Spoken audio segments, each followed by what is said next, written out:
on your bat, and then your pitcher can't find you, and you're not hitting home runs if you're missing the ball.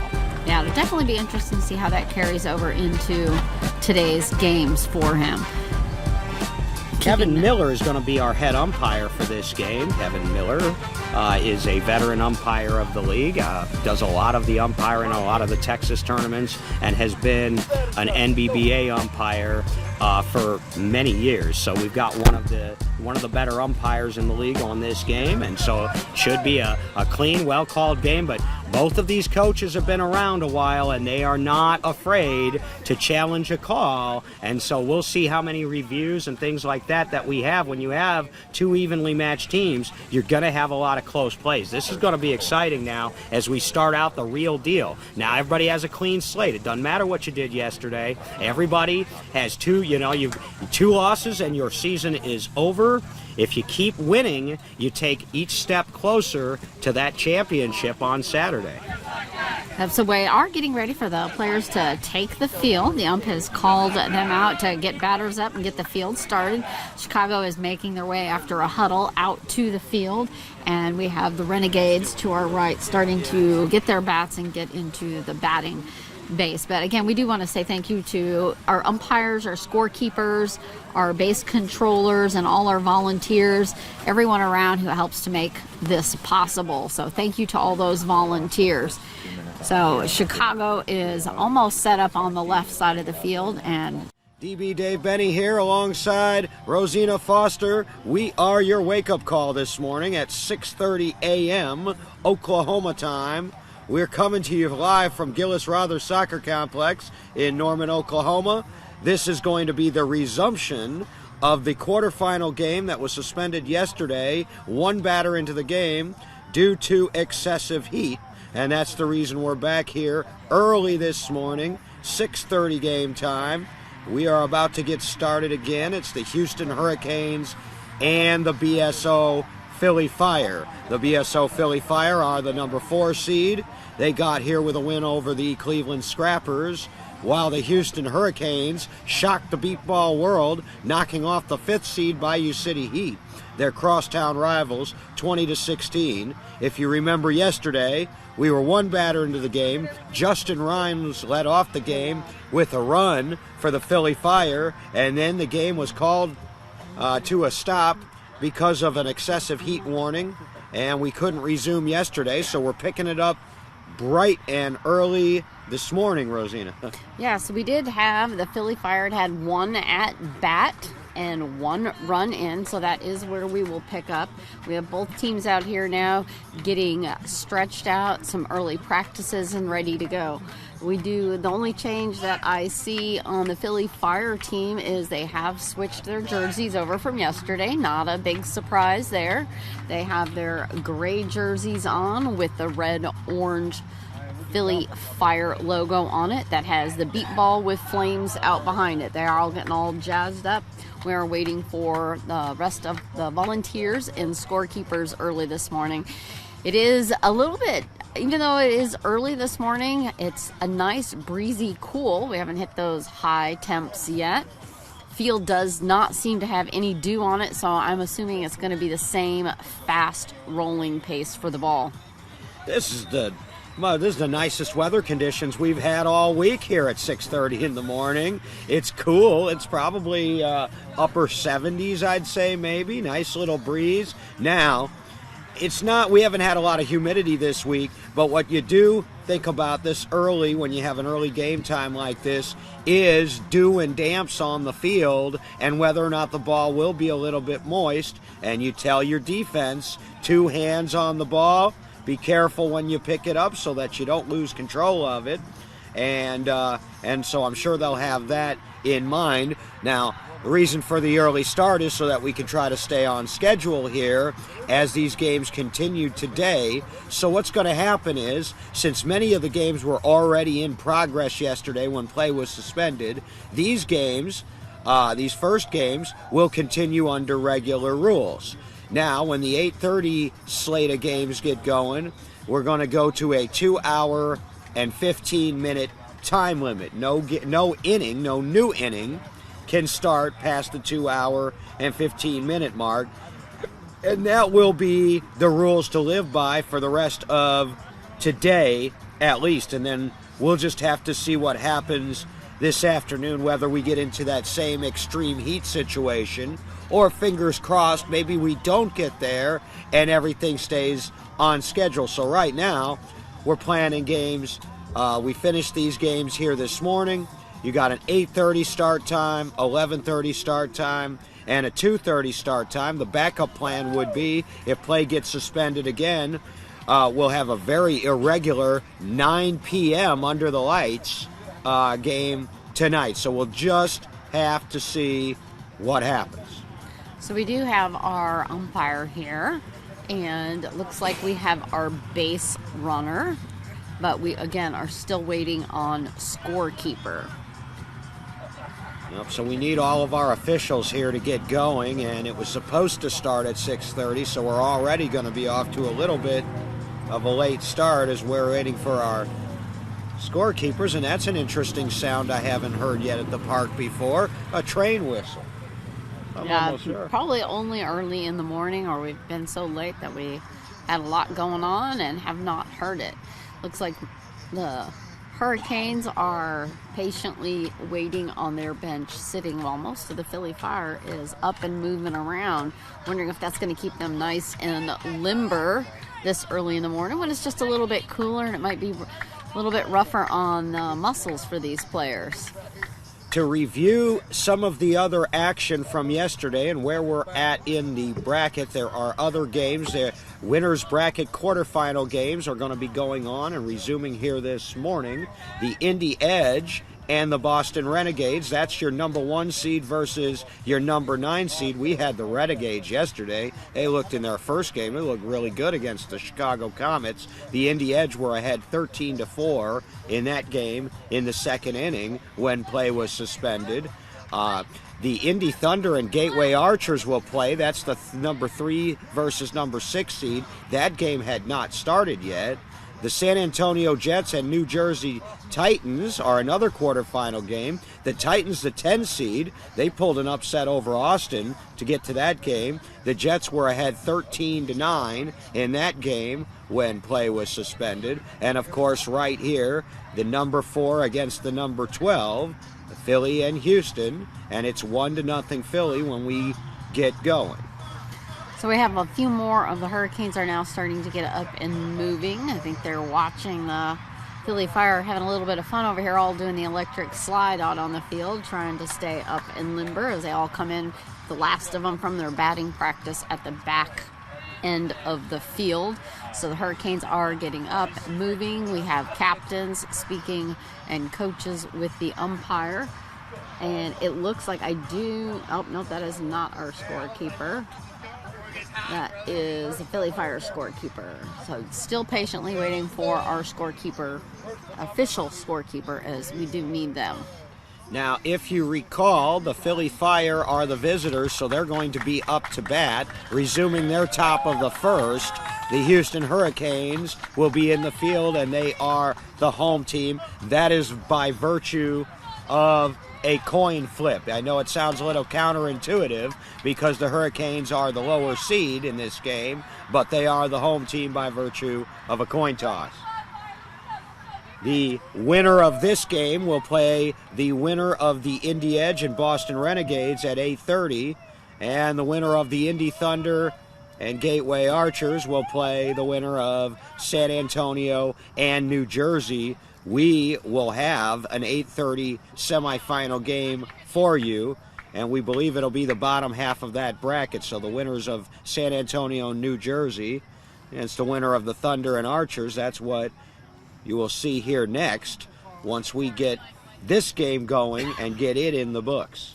So, DB, in past experiences from when you had been playing, did you ever have a day where you had to do 4 games in one day? Not 4 games in one day, but we did have a situation in Rochester, New York in 2015 where they ran out of time on Friday to get the final winners bracket game, the third place game, if you will, in, and so we got that one going about 7 o'clock on Championship Saturday morning. I played in that game. I was with the RHI Extreme. We had to play Taiwan bright and early on Saturday morning to decide who was going to play in the championship game. That did not go well for the RHI Extreme. Taiwan beat us and beat us pretty handily before going on and falling to the Austin Blackhawks. So I've been out at this time of a morning for a World Series game.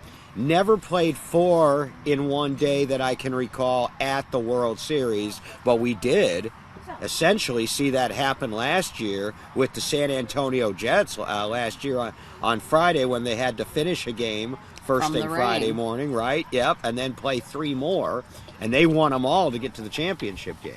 Yeah, definitely, especially if we do not have a heat advisory today. I would think that is going to have a definite toll on some of these players as they play 6:30, 8:30, 11:30, and 2:30 if the heat does not maintain.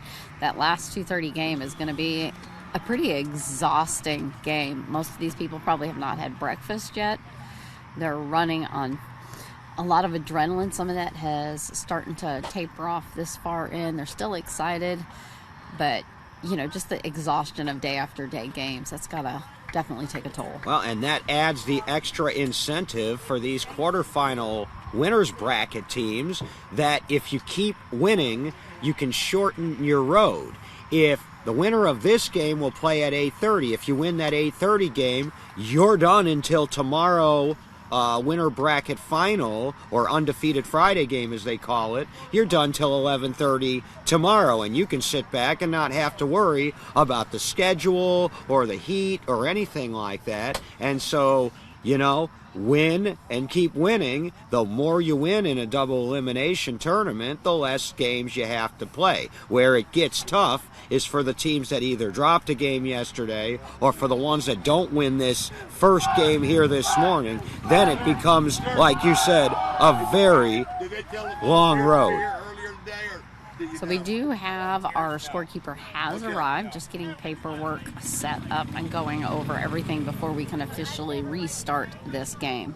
Have both teams now settling down, getting their people ready to go out onto the field or start organizing their batting order. And in case you forgot from yesterday or you've just tuned in this morning, again, the Philly Fire have a 1-0 lead when we resume. Justin Rhines came up and scored to lead off the game, and that's where we stopped. So it is 1-0 Philly, and we expect Tyler Rodriguez would be the first batter when we get going, the second batter in the Philly Fire lineup. Their lineup again is Justin Rhines leading off, Tyler Rodriguez batting second, John Margis third, followed by Scott Hogwood fourth, Nick Silver, and Casey Kraus. The Fire have scoring capability at all points in their batting order, and they've got defensive capability at every position on the field, and that's why they are one of the favorites in this tournament. The Houston Hurricanes, a little bit of an unknown. I'll be quite honest with you. I didn't expect to see them in this game. They played a really good game against Bayou City, and I'd heard that the Bayou City Heat started out a little bit slow. The Hurricanes jumped all over them, almost had them in the run rule, and then Bayou City started to get it together, and they made a comeback, but they ran out of outs to play with, and they fell 20-16 in what has been so far the biggest upset of the tournament. So here the Hurricanes are. Don't count them out, and they could really, really shock the world if they can win another one here. So we have both teams are now setting up on their lines. Again, we do have Hurricanes on the third base line and Philly Fire on the first base. They're lining up for their mask check before we get started. So the ump is headed out to the Hurricane side first. Going to check all of the blindfolds. Stepping up to the line. So they'll inspect each player in the lineup that's standing there on the line to make sure that their blindfold is in place, that it's fastened properly, and that there's no chance that anything that could assist in the way of vision would be getting through that blindfold. And, of course, all players, no matter what their level of vision is, they are all required to wear a blindfold to level the playing field. So there's no disparity between those who have partial vision and those like myself who really can't see anything, although I can see well enough to tell you it has brightened up considerably out here just in the few minutes we've been on the air as the sun comes up over Norman, Oklahoma. I'll tell you what, despite the time of day, I'm a little bit fired up here. I'm starting to definitely get fired up. It's not so hot. It's not such a drag. We do have the Hurricanes starting to set up out in the field their defense. So, and absolutely with Tyler Rodriguez coming up to home plate, it's much cooler. I'm hoping to see actually a pretty fast-paced game here, maybe moving off. I mean, it's cooler, it's a little easier. I know they might be tired, but it's fresh and not quite being depleted so quickly. Well, they might have felt tired when they got out here to the park just because of the time of day, but I guarantee you, once they get the blood flowing and once they get into this game, they'll forget what time of day it is. They'll forget about the short turnaround and the competitive fire and the adrenaline will take over, and I think we'll see a good beat ball game. The Houston Hurricanes are in their second year of existence. They placed 11th at last year's World Series. You know, yesterday's win over Bayou City, no question the biggest win in Houston Hurricanes history, and they're just looking now to add to that as we go into this winner's bracket quarterfinal. There's still 8 teams out there that haven't lost yet in the double elimination tournament, and we will be down to 4 on the winner's side come 8:30 this morning. So we do have Pat Krause out there, pitcher for the Fire. A couple tosses there back and forth with the catcher. Just getting a feel for that this early in the morning. Pat Krause is in his second year as the Philly Fire pitcher. He's only been doing this now for 2 seasons, but you wouldn't know it to watch him. He is very accurate, not a lot of strikeouts when they're on their game, and here we go as Kemp Price, our umpire, asks for a base check. We're about to get this underway. First, gonna go double check the wires down here. Well, wouldn't you know, a delay for a first base wire check. I think we had that yesterday as well. And they'll make sure that gets squared away. Tyler's got one pink arm sleeve up on his elbow there as he's waiting. You can hear the ball being tossed back and forth. Tyler, in his second season with the Philly Fire, brought all that World Championship experience over from the Indy Thunder, where he was a part of. Well, he was on the field for 4 of their championships. The only reason he missed the 5th one is because he got injured a couple weeks before the World Series in 2021. Came back last year and had a great year with the Fire. Was an all-star, and he's having a great year this year. He's playing every bit at the level that he did when he was a starter for the Indy Thunder's championship team. So we do have, I believe, a new first base on its way. So they're going to not only have to, so it's not just a wire, they're going to have to, it sounds like, replace the base. Umpires. Oh, he's going to try again. We're going to see if we can get it checked. They might have corrected some of the issue. So we'll tell you, there were 2 more home runs yesterday that were hit and a double play that was made. Because we do have the base situation clear, and we are ready to play.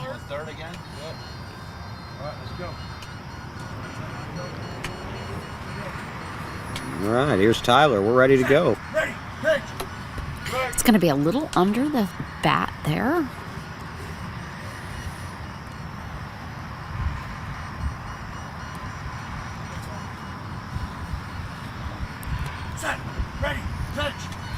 Very low under the bat. It dropped almost on just at the back of the plate. So sometimes it's not just the players. Sometimes the pitchers, it takes a little while to get into the groove when you have an early start like this too. Nice, going to be a little bouncing grounder over into right field. They're coming running up for it. Are they going to have it in time? He is safe. That's going to give another run for the Fire. He beat that out. He went to the right field side on the ground and he beat that out. So that's, something we mention all the time. When you're the underdog team and you get ground balls hit at you, you got to pick them up if you can. 2-0 Philly. That would have been Willie Harrelson out there short right. This is going to bring John Margist up to bat for the Fire. The Philly Fire only have one loss on the season, and it was in Indianapolis to the Indy Thunder. The Fire were leading that game at one point by 11 runs, and the Thunder came all the way back in their home tournament and beat them by a run. John Margist was not there for that, so they weren't at full strength, and that's their only loss of the season. They've won 2, 3, 4, 5, 6, 7 in a row since, including winning the Beast of the East, the Big East Coast Tournament. They were undefeated in that one and beat Boston twice. So Philly Fire with a good resume coming into this World Series. They finished 4th here last year, looking to build on that. Looks like we are changing out first base currently now. Margist, one of the captains of this Philly Fire. The first time I saw John Margist, about a decade ago, he was with a team called the Southwest Slammers out of Arizona. Yeah, you just want to stay down there and umpire. A little joke there from the pitcher that Dump might need to stay at first base, but now we got that changed out. So things might improve. And we are ready for John at the bat.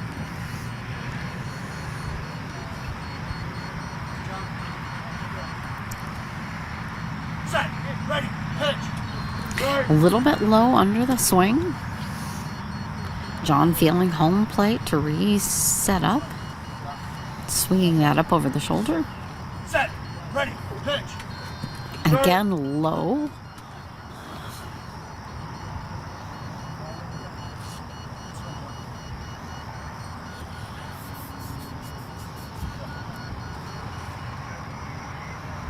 Set, ready, pitch. That's what's just barely going to be low on that one. A little closer. Gripping of the bat. Set, ready, pitch. Taking a pass. Pat needs to bring the ball up a little bit.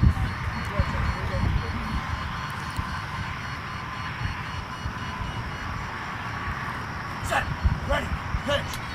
And again, low. That's going to be the first out for the Fire. You never want to strike out your captain, but that's one down, and now we got a big man coming up to the plate here, Scott Hogwood. He is a slugger. You definitely don't want to collide out in the field with Scott. He's also hustles and runs. You don't want to be in his way.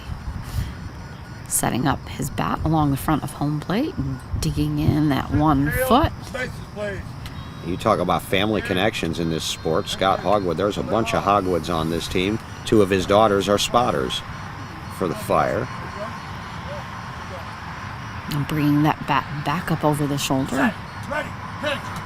Oh, barely under the bat. That was a massive swing. So he's got Lexi and Cam, who are spotters, and then Dakota is a player. Set, ready, pitch. Just barely under the bat. Yeah, it's cool. He's got 4 daughters, and they're all named after cars. Set, ready, pitch. And just catching a little bit of meat on that one there. Bouncing right back to the catcher. Kraus pitching quickly. Pat Kraus is trying to find his rhythm. Set, ready, pitch. And that's going to be another out for the Fire as they try to find their groove. This is going to bring Nick Silver up to bat. Those flashy purple flame socks. The great equalizer in baseball, strikeouts. And there's back-to-back strikeouts, so there's 2 on the board and 2 outs now. Nick Silver, speedy Nick Silver. Yeah, I've seen Dakota Hogwood play. Very impressive player. She is. She's one of the better female players we've got in the league. She's not starting in this game, but when she gets in, she can be productive. Oh, just under that. Nick Silver's been around a little bit. Started with the St. Louis Firing Squad, played with the RHI Extreme, Indy Edge, Chicago Comets. Nice, solid thunk. He stumbled as he ran. Twice he's stumbling, is trying to get down to the base. They're running for the ball. But he is going to be safe. That will put a run up and take them out of that slump. He stumbled. I don't know. The grass is not wet. I'm not sure if he's just not getting his footing. But 3 times he stumbled, went down on his hands, got up a few steps, stumbled down again, but he did make it to the base. Boy. You know, and sometimes it's a balance thing, getting out of the box. Like you said, I can't imagine that it's slick enough that he slipped. You know, maybe he just wasn't quite balanced as he started out. He was out of that box really fast. I think he might have just had more momentum than his feet were keeping up with the Sometimes the your top half gets out ahead of your bottom half a little bit. Yep, I definitely think that was probably more likely the case. Especially in the early AM. This brings us back up with Justin. Casey Krause. Oh, yeah, Casey, sorry. Casey Krause, and he's having an MVP-type season. He's their leading defender, and they've got him in this 6th spot turning the lineup, and he does it just about as well as anybody in the league. And some vibrating sound issues there with first base. Still messing around with it. Just moving it around so that was sounds actually coming out of the speaker. Much stronger sound. Casey did not bat much last season at all because he was dealing with a hand injury, so he played mostly defense. He's been hitting this year, and he's been hitting well. Hit over 700 at the Beast of the East tournament. Second leading hitter for this team this year behind Justin Rhines. Took a pass on that. And you've got a family connection here, as this is a father-son pitcher-batter combo. Nice hard grounder over into left, past the first line, went right past their hands, and the second back up. Third one slides their body over, but it goes past their toes, so that'll be a run for Casey. And what do you know? With 2 outs, Casey Krause turns the lineup. He's been doing it all season long. 4 on the board now for the Fire, and that'll bring back Justin Rhines at the top. Some repositioning by the spotters out there for the Hurricanes team. Well, they've been using Justin Rhines and Casey Krause as bookends in this lineup, and it has been it's been really dangerous. And that 3 finally did go off.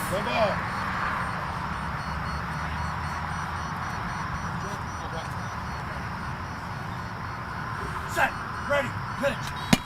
Another solid bouncing grounder over into left, far over there, scrambled. Not getting that quite in time. And Ryan's one of the fastest players in the sport. He got down there quickly, and somebody's going to have to get out and cut off one of these ground balls for the Hurricanes. Otherwise, the Fire are going to make quick work of them. It's 5-0 already. That was Alex Quick out there in short left, just not quite. Both those last ones that were runs were fairly close to the third baseline. They're just having to scramble because they've moved over just a little bit closer to center. Thank you. Thank you. Stay ball. This is Tyler back up for the Fire. Set, ready, pitch. A little bit high over the bat. Deep exhale. Set, ready, pitch. Oh, catching a little bit of meat on that. And you can see Tyler was ready to dash off to third. Tyler's a very good contact hitter. Back when he was with the Thunder, he was Jared's best contact hitter. May not have always had the best batting average, but he was their best in terms of putting the ball in play. Tyler had to stop a minute, felt a yawn coming on. Set, ready, pitch. Oh, high up over the bat. Well, let's see how he hits now with 3 strikes.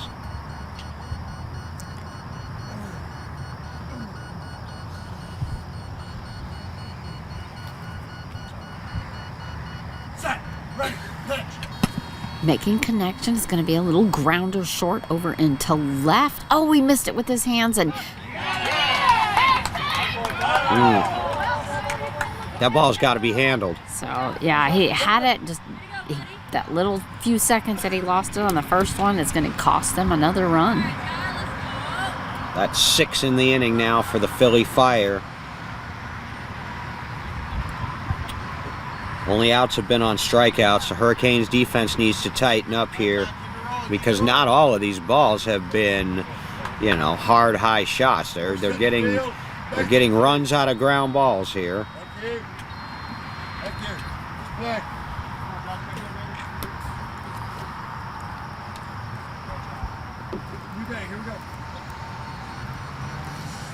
John winding that bat back up over the shoulder, gripping with the red gloves. Good connection, but it's off the very edge and flipping back behind.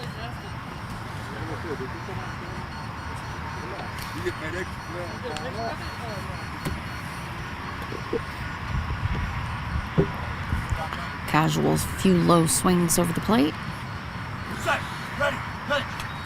And that's going to be a strike.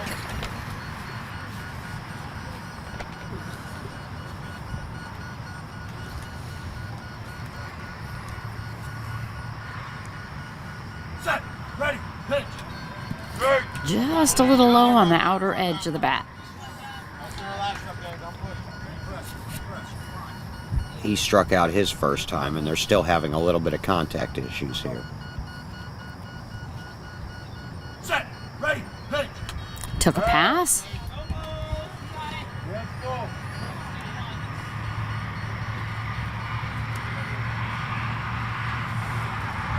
Set, ready, pitch.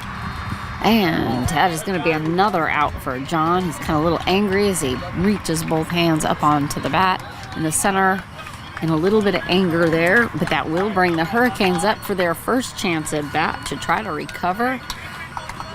Well, so the bad news is they got to work things out with Margist. He struck out twice in that inning. The good news for the Philly Fire is they put up a 6-pack, and they're off to a good start as the Hurricanes, and they are dual pitchers.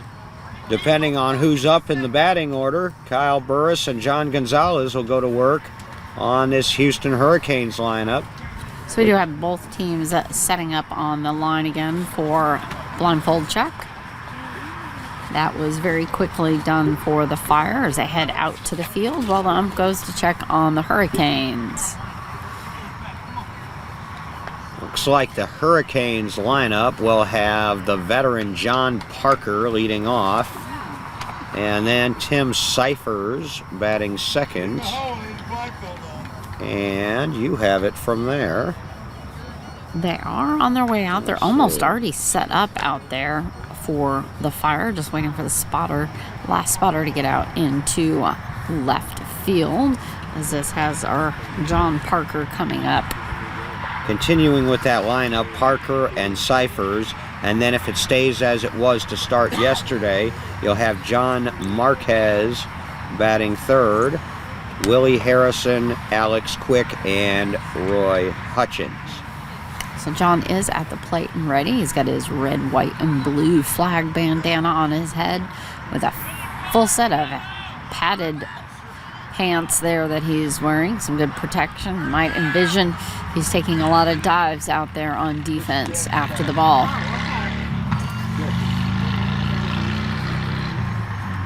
Got Kyle Burris headed out there. He's got the ball ready to pitch. We do have the field check is good. And here we go for, John wants first again. Couple slow, easy, low swings over the plate. And it's ticked off. It's going to see, I think it's going to roll just barely fair. No base. No base went on, though. Yep, now the base. So he's actually going to be pretty lucky there. He did not hear a base to run to, so he didn't know where to go. That was a short. That was an equipment malfunction, so that won't count as anything. Casey was up there all over that ball. The front line for the Philly Fire is dynamic with Casey Krause and Tyler Rodriguez, and then Justin Rhines in deep left. He's one of the best in the business. John back up at the plate.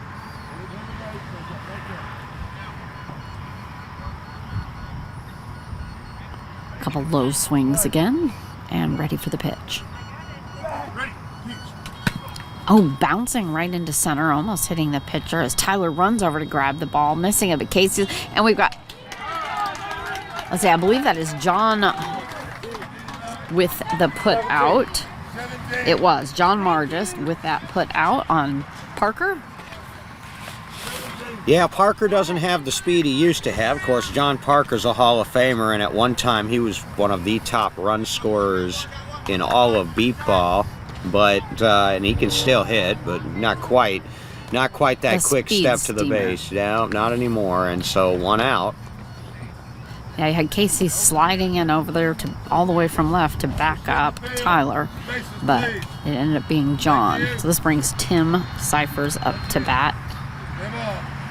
A little hop there at home plate as he swings the bat up over the shoulder.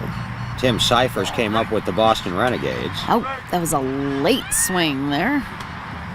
Cyphers had a career year last year, hit over 400 at the World Series, and he's really sort of come into his own with the Hurricanes. He's a regular starter now, really for the first time in his career. Quick lick there on his gloves. Bat up at the ready. It's a little bit low under the swing. Cyphers actually appeared in 2 championship games with 2 different teams. He was on the losing end of both of them. He was with Boston in 2016 and the Bayou City Heat in 2018. It's going to be a low bouncer short into left. You know Casey's going to be right there, and he has that. Ground balls are going to get picked up by this Philly Fire defense, and they've got, like I said, they've got a heartbreaker in left field there with Justin Rhines. Solid up the middle with Margis. If you're going to get the Fire, you're going to want to get them to right field if you can. Yeah. Already got that fixed. Thank you. 2 outs, a 6-0 lead for the Philly Fire. They could use a run from Marquez here. They could really use some numbers up on the board. He tosses here back and forth as John stays back. Now he's being brought up to the plate.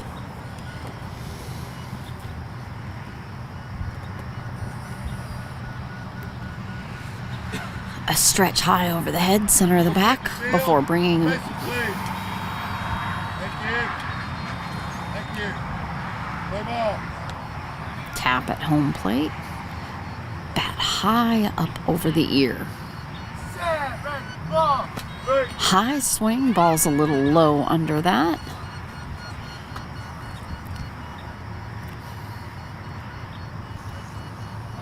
Set, ready, ball. High smacking, going to be very foul out on the third base side, at least a good 40 feet out.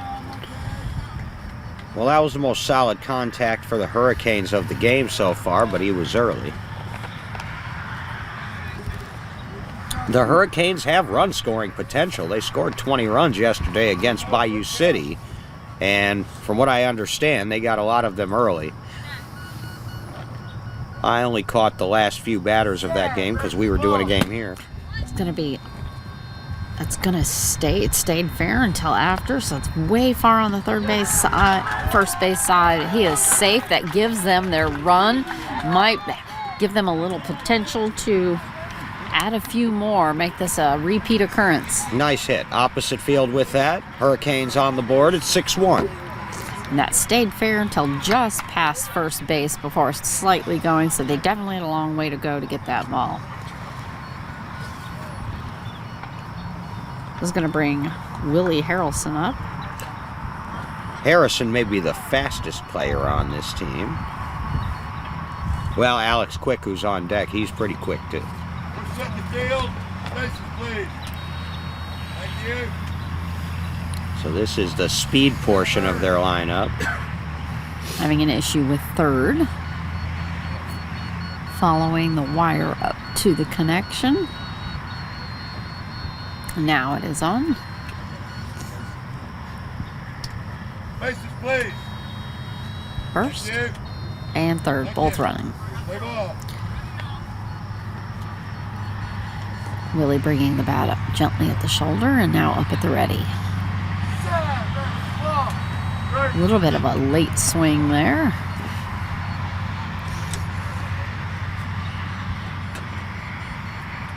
Bat back up. A little bit low under the bat.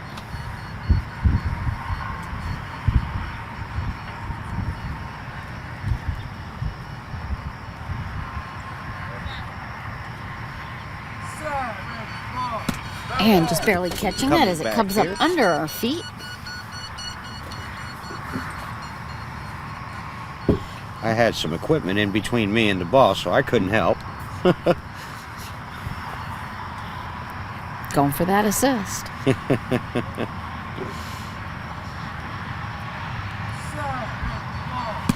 Nice, good, solid connection, but going over to the Phillies bench. She got it on the one bounce rule. A little bit late on that swing. Contact is there. The Hurricanes look to extend the inning. That was the Philly scorekeeper who had ended up with the ball in her lap. Get 0-3.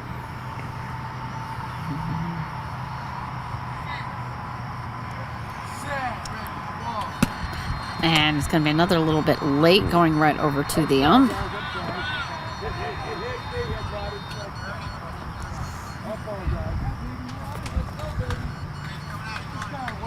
And this is John Gonzalez pitching here for Willie.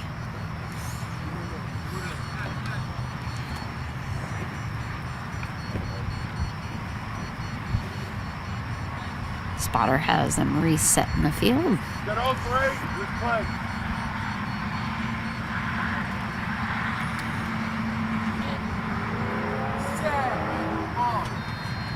Very late swing on that, and that will make it out, bringing the Fire running back in to their tent to prepare for another setup. And the Hurricanes taking their lineup on the baseline for their blindfold check. So only one run in that inning for the Hurricanes. It's 6-1 Philly Fire as we head to the second inning. Fire still making their way in, the last few stragglers there. Getting that blindfold check still. It's almost complete for the Hurricanes, so they can take the field. Definitely have more sun coming up behind us. Lights are almost not needed at this point on the field. Yes, good morning, everybody. If you're just tuning in, we're getting started a little early this morning due to the suspension of yesterday's game. We picked this one up one batter into the game. Now we're one inning in, and it's 6-1 Philly Fire as the Fire come to bat in the top of the second. Winner of this game will play the winner of the Boston Renegades and Indy Edge in one winner's bracket semifinal. Going to be Scott Hogwood headed to the plate. Hogwood struck out his last time up, so he'll be looking to rectify that. Fix his start here for early this morning. The bat lined up along home plate. So he stands waiting for a couple tosses there. Don't want to get too tightened up and ready. Hurricanes are still setting up out in the field.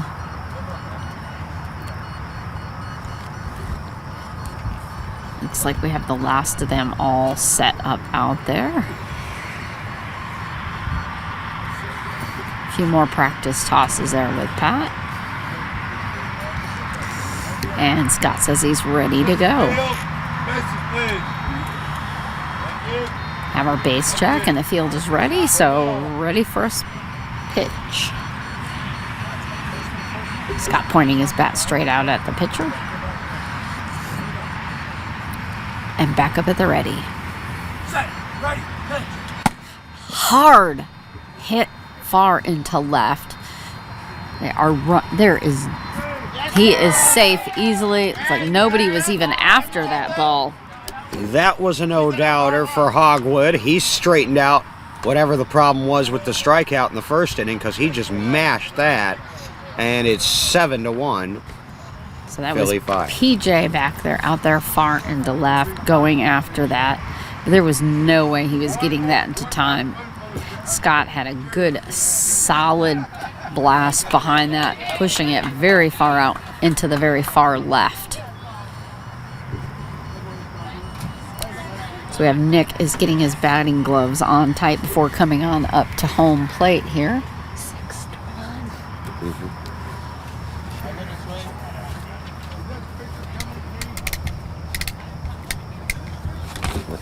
Should be 7 now. I've got 6 also. Uh-huh. Am I off one? Yep, that was their 7th run. It says Nick Thank you. getting that base check. He wants first again. First again.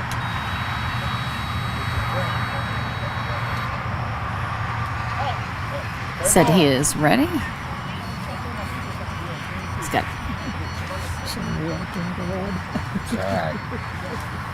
It's because one of them was yesterday. So we did confirm it is 7-1.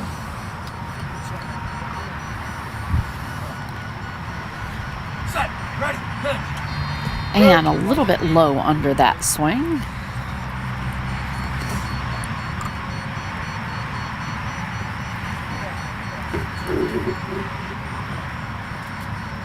Set. Ready. Pitch. And he's taking that pass.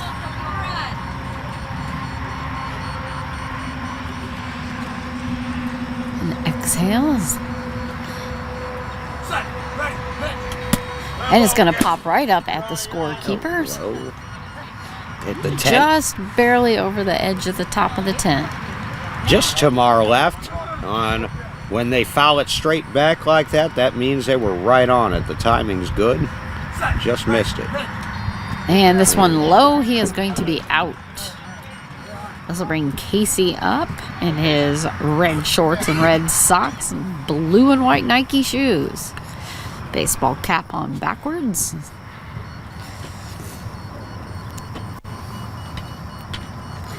He's definitely ready to try to repeat. Stretching out the knees there with a couple quick squats. Arching of the back. We're setting the field. Bases, please. That was the 4th strikeout already of the game for the Philly Fire, and if there is one concern for the Fire, it is that they want to try to keep the strikeouts down. Set. Ready. Pitch. And taking a pass on that one. Casey does stand a little bit further back from the plate than most batters. I think he really steps into that swing. Ready. Pitch. Hard center pop up. Far out. He is going to be safe. That was crushed. How do you like to have a 6th place hitter like that? That's the last guy in the lineup doing that. That was a solid powerhouse hit there. Beautiful arch to that, like a rainbow. Running out to get the ball, bringing it back in.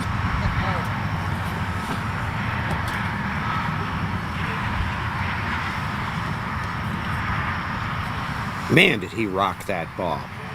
He has deceptive power. I mean, when you think of Casey Krause, you think of defense first, but he's a very underrated hitter. It was a nice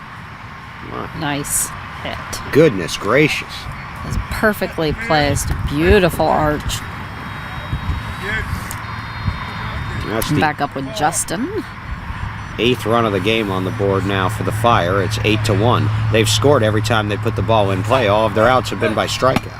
And another center. This is going to be a shorter pop-up. Bounced off of Alex. I think he is safe. I believe not a collision, but yeah, Alex was running over there from left field to center to get it. Bounced right off his chest. He's still feeling his chest a little bit there, right up underneath the neck, where it bounced right off of him. So this is danger time now for the Houston Hurricanes. This game's starting to get away from them a little bit. It's 9-1, still only 1 out. You Top got of the John second. Parker, who's also running forward for that ball up and still getting back into place. So this is going to bring Tyler back up to bat.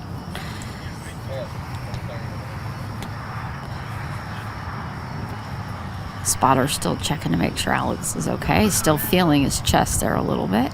Justin Ryan's already 3 for 3 in this game. Tyler doing his little pointing of his bat toward the bases as they go off.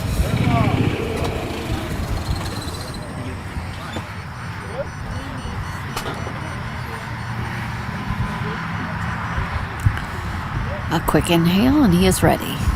Set, ready, pitch. Ball just over the bat.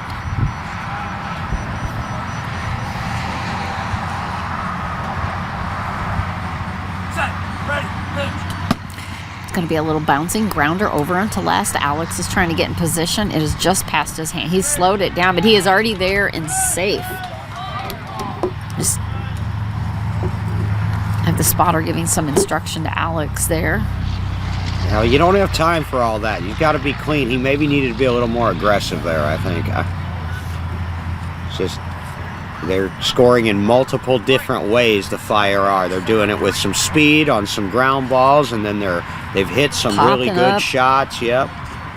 And they've got 10 runs already on the board here in the top of the second inning. Definitely makes it hard to predict, when a team is changing back and forth from line drives and grounders and pop-ups.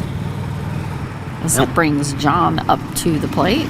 We've talked about this before in previous games. Sometimes all the defense needs is to get that first put out to sort of settle down. The Hurricanes haven't gotten that yet.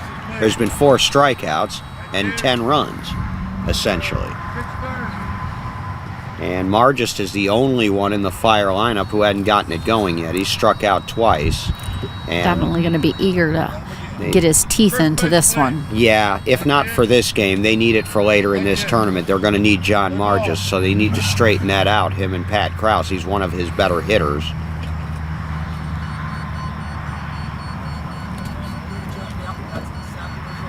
Yep, getting that set up.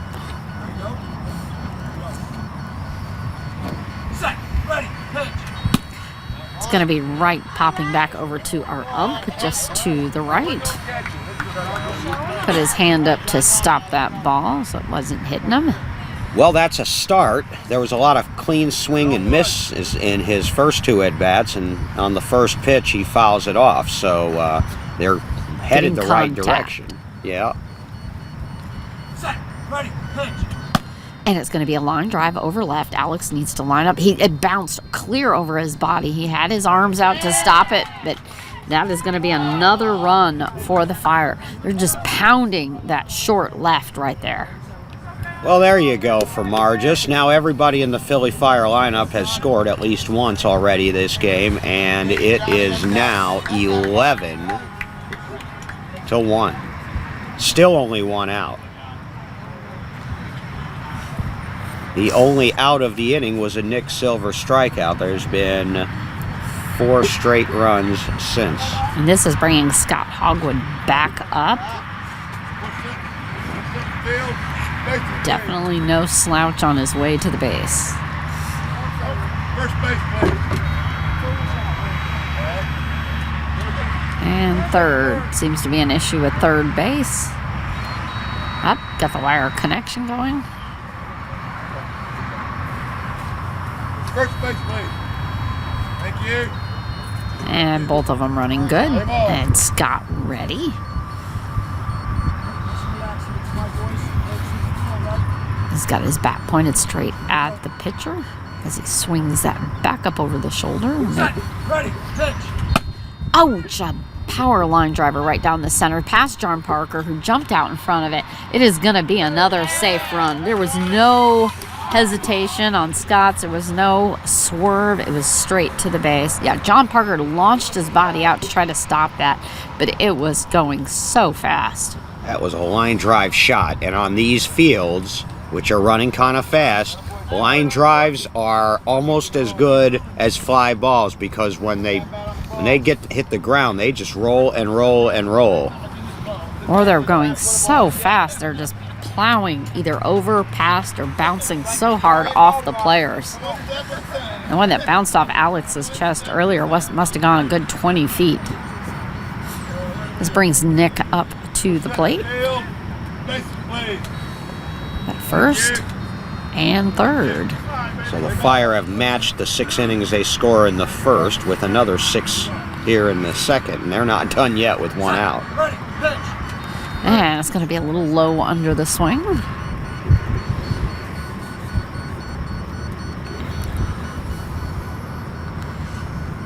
Set. Ready, pitch. And it's going to be a solid hit out right almost to Alex. Went over his hip, past John Parker's arms. He is going to be safe. PJ with the catch up, but too late. We're entering dangerous territory of that 12-run rule. Well, not only that, but now that guarantees with only 1 out and Kraus coming up that Justin Rhines is going to get another at-bat in this inning. They haven't gotten him out yet. 7 on the board now in the second inning. It's 13-1, and the Houston Hurricanes are looking for answers. And the Philly Fire are really working that area of the field there. Alex Quick and John Parker and PJ, they're getting worked. Yeah, that ball was just bouncing off of everybody out there. It was straight. It was not bouncing back and forth, but it was not slowing down at all. Having an issue with third. Bases clean. Thank you. And now we have it going. Play ball. This is Casey. Casey at the bat.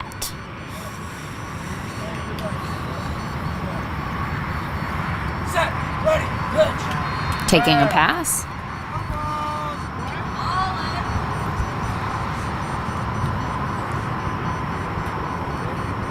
Set. Ready, pitch. And another one right out there and to left, just past Alex Quick. PJ's trying to pick it up, bounce off his knees, and that is going to be another run. They are destroying that left field. They are on fire, and the Houston Hurricanes have not been able to put them out.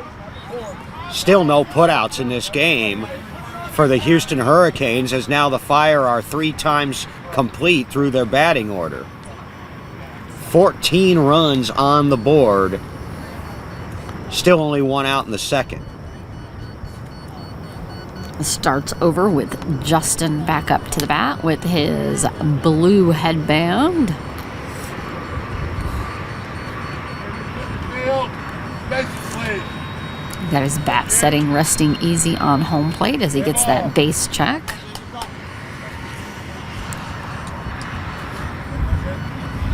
White gloves, swinging bat up over the shoulder. Ready, pitch. Strike. It's going to be a little under the bat for a strike. Set. Ready, pitch. Good solid connection. It's going to be very short in center, rolling back just barely past the pitcher's line. And he is already on it before they are even close to the ball. They weren't even 20 feet from that ball, DB. That is just demoralizing for their defense. Well, and they're in real tough territory now. They've given up 8 straight runs since there's been an out. Timeout, Houston Hurricanes. They finally take a timeout to try to stop the bleeding here. It's 15-1 in the top of the second, folks. Trying to regroup out in the field. A quick huddle there for the Hurricanes. They're going to have to get their heads in the game. They need to buckle down, go after that ball a little bit more aggressively, and to slow it, kind of get their hands on it and control it and keep it from bouncing around. Well, and they had some chances early in this inning with some ground balls that they just couldn't pick up in time. Now, these last few balls have been stroked pretty well, as the Fire are looking to put the Hurricanes away early. They're still huddling up out there in the field. You have to wonder what's going through their minds. Are they tired? Are they exhausted? Is it just a mental of so many runs against them and the repeated misses on defense? They have to straighten around whatever the problem is, get it turned around, focused. You can hear the spotter out there kind of telling them what they need to do, slapping their hands. You've got to get a hold on it. You've got to get down there. You've got to get a hold of that ball. You've got to huddle up, hands all in the center. Let's go back out there and play some defense. Figured once the lights went out and the sun came up. Well, I just didn't want to and adjust until you know, It's also tough when you're coming off a win like they had in a rivalry game against your in-town rivals, and you win that game as sort of the Cinderella team, and then you're told you can't play until early the next morning, and then you come out and you've got a team like the Philly Fire that have just been red hot. It's a tough situation. Smacking the balls all over left field, just tearing them apart out there. And it's been everybody in their lineup. It hasn't just been one or two. It's been the entire batting group. And Justin Rhines, for example, he's already 4 for 4 out of that leadoff spot. We're only in the second inning. We have another yawn there from Tyler as he waits at home plate.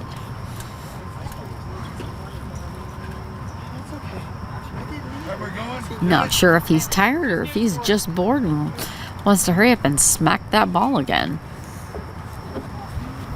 Well, this has been a fairly lengthy defensive timeout here. I think Kemp Price wants to try to get him going here now. Just trying to get things going. We have to get our volunteer back out in the field here. They came up for a quick drink also on that timeout. Defense doing a little talking there among themselves, trying to chant each other up.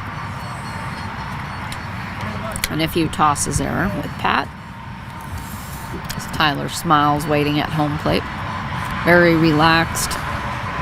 Does not seem stressed. Oh, Tyler doesn't get stressed about anything. You know what? Tyler won his first championship at 14 years old, or 15, something like that. I don't even think he was in high school yet when the Thunder won in 2016 with all those young guns. And by the time he reached his 20th birthday, he had won 5 world championships. So nice to see the kids get started into this sport at a young age. We forget, because we're so used to seeing them for so long, how young he still is. Tyler's 22. Oh, over the bat. And it was easy for Tyler to get lost in the shuffle because he was playing on that left side behind his brother, Eric Rodriguez, who's probably the best player in the sport. It's going to be a high pop-up about 80 feet dropping. I'm not sure that is. Yep, that is going to be foul. He's already at first base. Just kind of slowed down, ran around it as a U-turn. He's going to have to come back. That was probably about 5 to 8 feet short of actually staying fair. Bounced probably about a foot short of the line and then kind of rolled back. But it was up there about 80 feet high. And he'll walk it all the way back. That'll get your blood flowing a little bit in the morning. Yeah, he's just taking a nice, easy walk back. He was already almost to the base. Just U-turned around it, slowed down. As I was saying, Tyler was kind of playing in the shadow of his older brother just because Eric is who he is, and Tyler was playing a lot of that time off of his left shoulder. But boy, he's really making a name for himself now with the Philly Fire. Not that he didn't with the Thunder. I mean, he was a starter and he was a key contributor. And we could make a whole highlight film full of plays that he made over those years. It's just tough when your big bro is the best in the game. Oh, bounced down, hit up his knee, and then straight down again. He is wearing knee pads, so hopefully that kept his knee from being hurt. Doesn't seem like it's bothering him at all. He's smiling. And an exhale.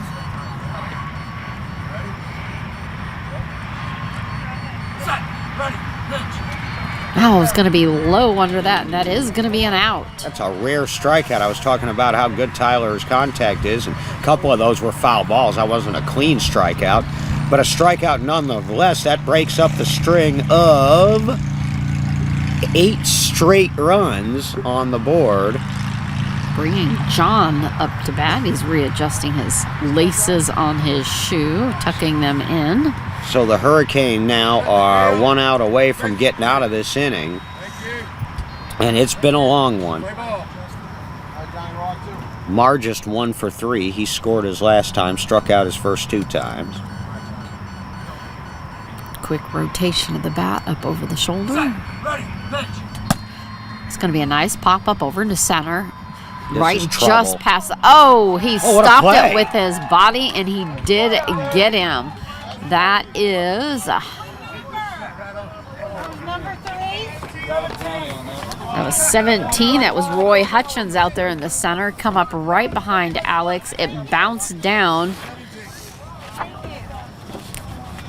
Well, that's a fine play there in the first put out of the game for the Hurricane defense, and that ends the top of the second. But a lot of bloodshed by the Philly Fire there in the top of the second inning as they put 2, 3, 4, 5, 9 on the board by my count, and they lead 15-1 as we go to the bottom of the second. So now the Hurricanes are going to need a few runs to avoid an early 12-run rule here.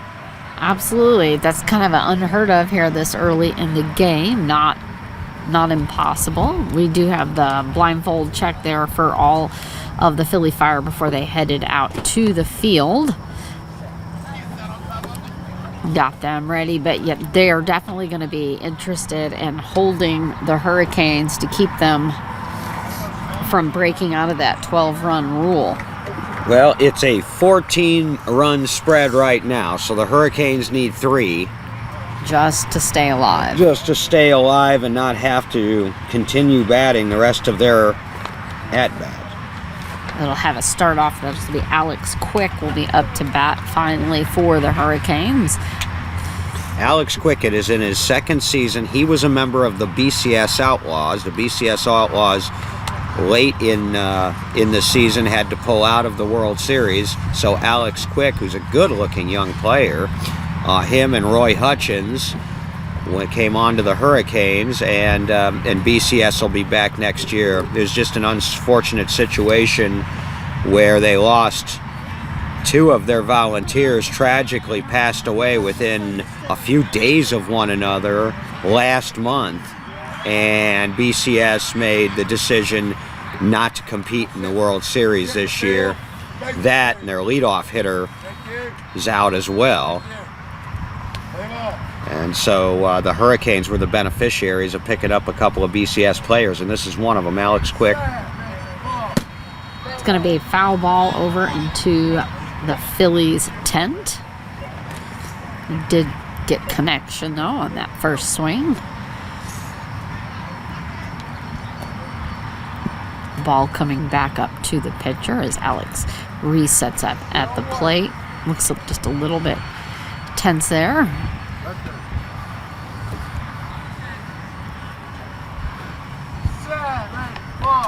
And getting a nice another nick on it, but dropping straight down. Well, he's all over it, and he can run like the wind, so all he's got to do is put it in play. It's getting There a we nice go. solid dunker there, short and to It's a left. race with Casey It's going to be a Krause. race. He's already got it, though. Casey had his fingers stretched out for it, but like you said, Alex was quick, and he was down there and nothing. Wow, you got to be quick to beat out Casey Krause on a short ball. That's impressive. And that's a run the Hurricanes desperately needed, Rosina.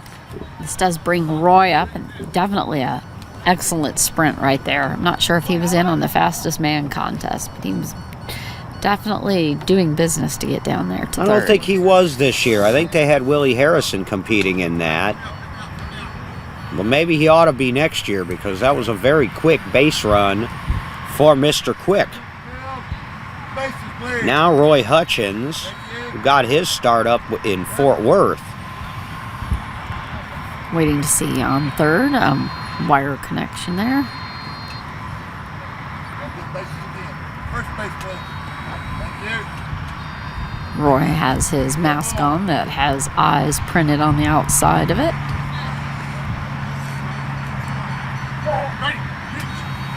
And the ball just under the swing. He's got a hold on it that's up very far up over his shoulder. Hands almost at shoulder height. And the ball again underneath the bat. He needs to get the ball up and try to get the top of the bat, because Roy is not the fastest base runner in the world. Higher, and it's going to be foul on the third base side, but a heavy hit. Could hear the thunk on that. Went all the way to about 10 8 to 10 feet outside of third base before it dropped. Well, yeah, that's better. He just now needs to straighten it out. 15-2. Philly Fire, bottom of the second. Hurricanes up to bat.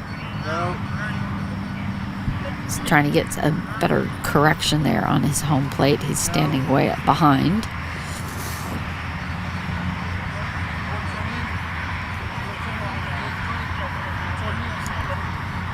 All right, moving him up forward just a little there.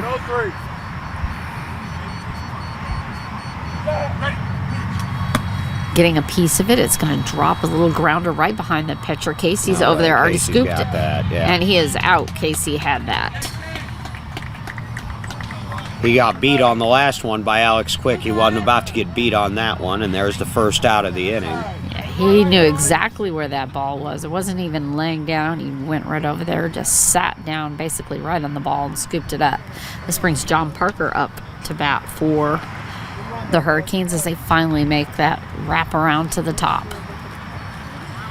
John Parker hit a pretty good ball his last time up. I believe it was Margis that put him out. Just couldn't get to the base in time.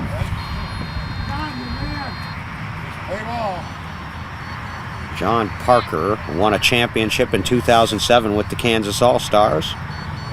He was one of the cornerstones of that team. It's going to be a strike on that. He has a lower swing. Parker has been playing since the 90s. And just getting a piece of that as it rolls right up over the top of his bat. John Parker also helps spearhead some of the league's fundraising efforts, so he's very involved in the sport, even as he reaches the twilight of what has been a Hall of Fame playing career for John Parker, really. And he was an underrated defender, too. Taking a pass. John Parker's one of those, if you depending on who you asked, if you set up an all-time history beat ball team, he might be on it. Almost swinging himself around there. Feeling home plate with his cleats. Low draw over the plate and back up over the shoulder. And that is going to be another out. Strike out for John Parker. He's getting a quick talk there with the pitcher. You don't want to strike out your leadoff hitter right now. That's sort of the last thing that they needed. And now it's going to be up to Tim Cyphers. Otherwise, we're going to have a run rule on our hands here. So Tim is up at the plate. A couple little traditional hops that he does.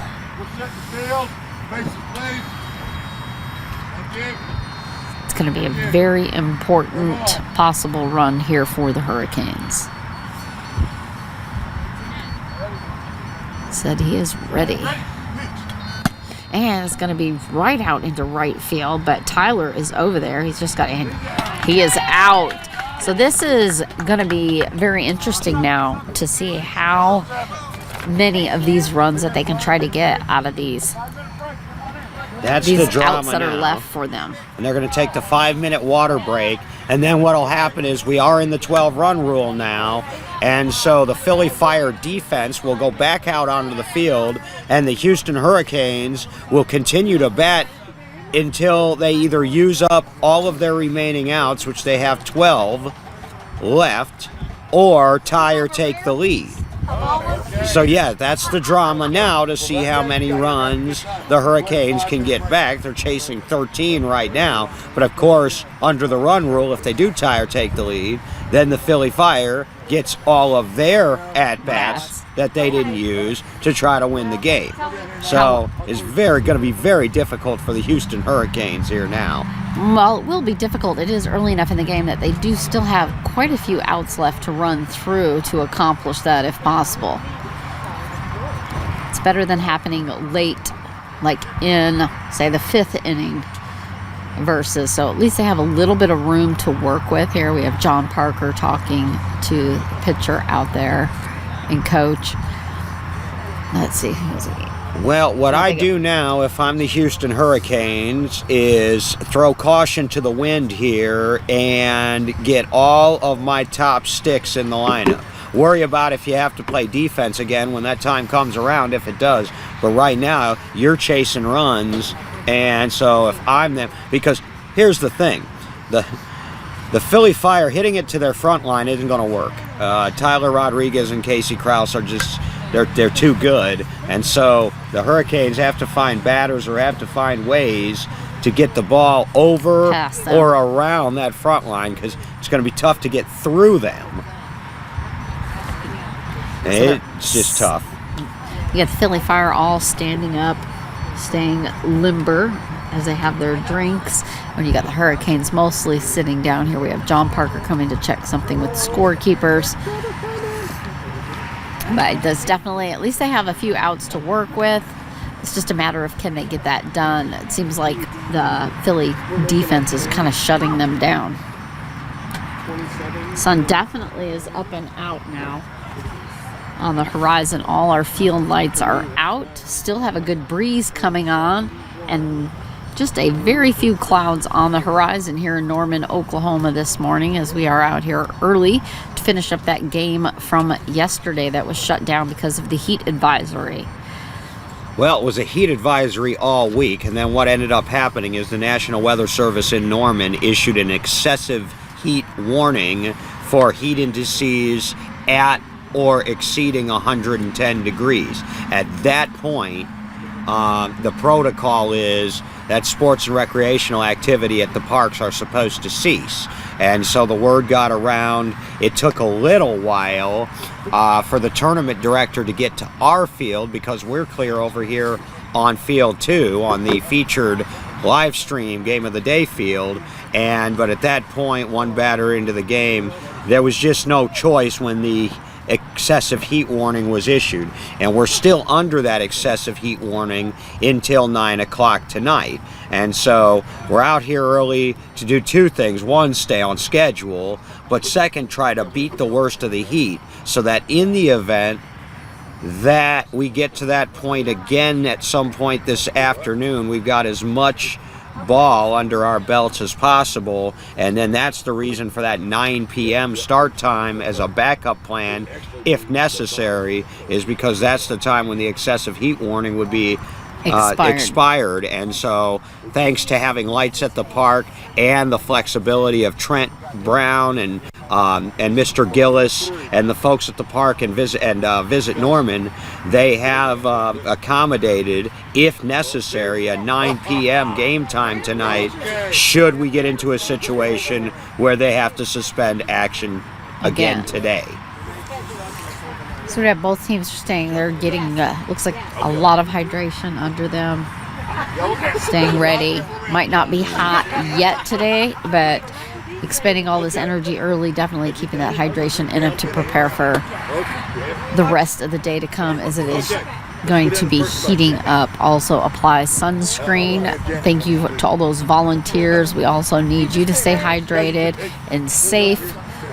We can't do this game without all of our scorekeepers, our umpires, our base operators, and our base umpires, and our out there in the far field volunteers. So thank you for everyone. Let's rattle some names off there while you're mentioning that, because we couldn't do it without these folks. Brad Farmer, Shake Conway, Dave Taylor, David Robert, Glenda Cole, who's our scorekeeper for this game, head umpire Jason Price and his son Jaden, and our umpire for this game, Kemp Price, John Lykowski, Jordan Simpson, Karen Lykowski, Kevin Miller, Linda Skaggs, Mark Hudson, Melanie Taylor, Mike Woodard, Missy Lykowski, Peggy Hurt, Ronnie Higdon, as well as Sylvia Redmond, our tournament director Cassie Hopkins, John Stark and Glenn Hopkins, Knox Ward, all of the equipment folks,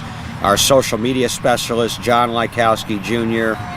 And I want to get back to Cassie Hopkins, because for those of y'all listening in, what ended up happening yesterday is there was an emergency meeting at 7 o'clock last evening to decide how we were going to handle the scheduling situation. Cassie led it. They had a plan. They made the contacts. They got everything in place, and then they briefed everybody in about 10 or 15 minutes yesterday on what we were going to do, and she did a phenomenal job. And it's not unprecedented we've had delays. It is unprecedented as far as I can find in the 47 years of the World Series that we've ever had a delay due to heat.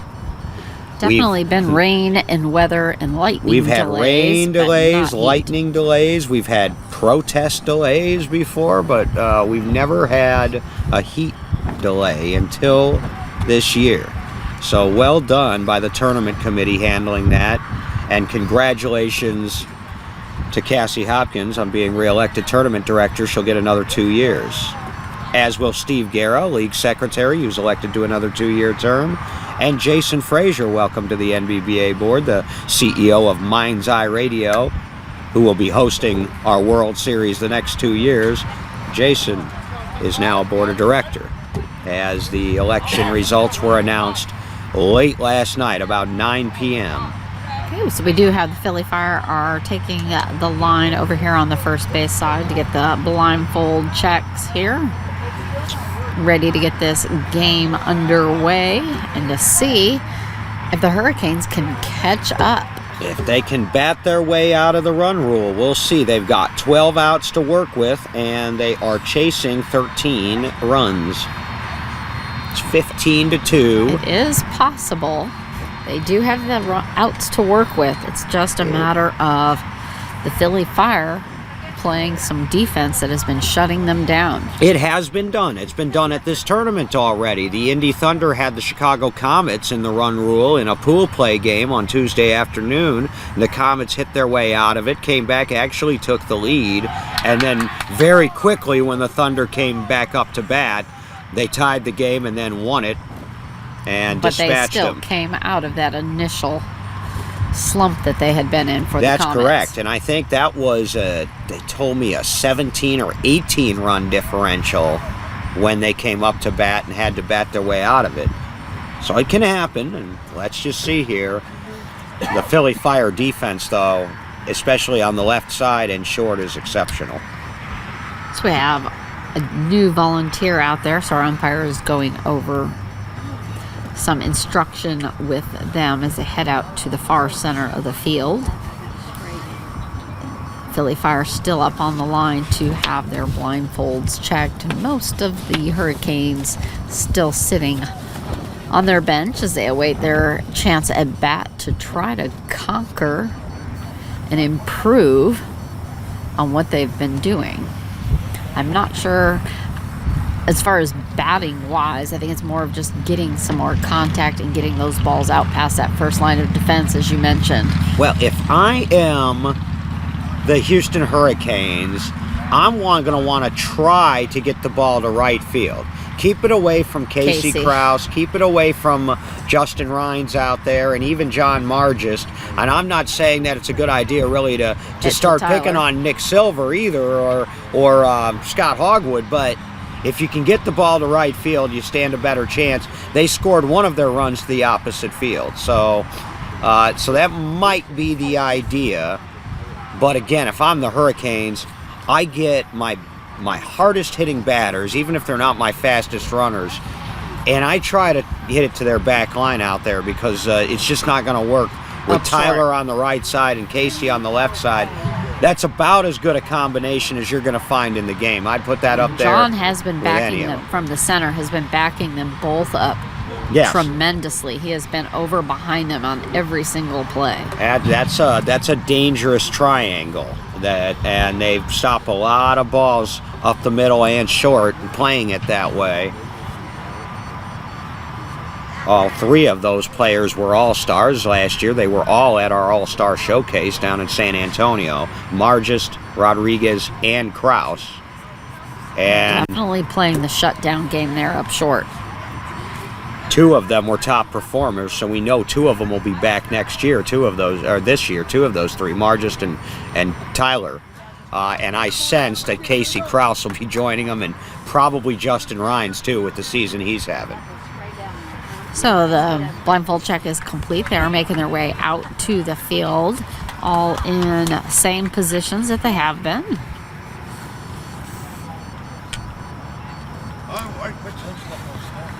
Let's see. If anybody has any scoreboard updates at this early hour from any of the other games going on you want to send in, go on ahead and send them in. The Edge we're pulling away from Boston. That's the winner of this game. Who they'll meet is likely to be the Indy Edge. And Gateway and Indy are going on. The Indy Thunder going on right now, and also New Jersey and San Antonio. Those are on the winner's side. There's also playback games, elimination games going on as well as this tournament continues. And that was not a 5-minute water break, folks, and that is part of the problem we've been having here with these games lasting a little longer is these 5-minute breaks have not been 5 minutes. They've been longer. They've been longer. And this does bring John up to bat for the Hurricanes as they try to work out of this 12-run rule. Bat up and at the ready. Very high swing. The ball is just under the bat.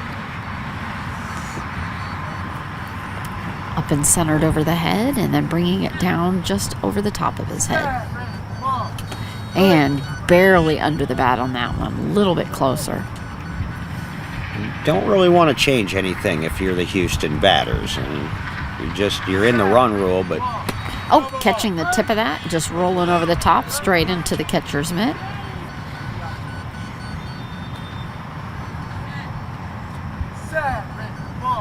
And making contact, but that's going to be short left, and Casey is over there. He's laying down, and he's already scooped it up, and that is out. That's using up one of the outs that they had to work with. Tripping over third base as he comes back. Routine for Casey. Playing Pepper with Casey Krause is not a good idea.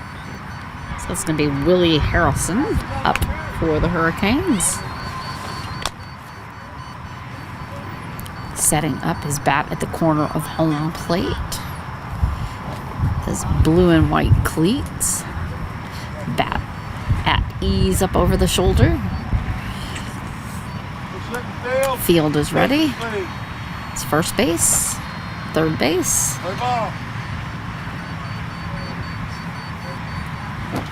Again, tapping at the front of home plate, double checking his placement.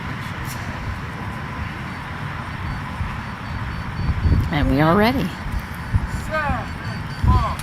And does make connection, pops right back to the catcher.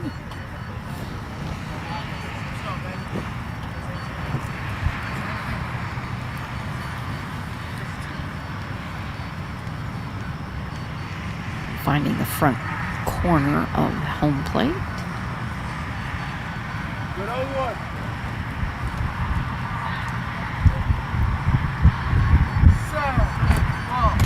And just tipping the top and rolling over the top of the bat.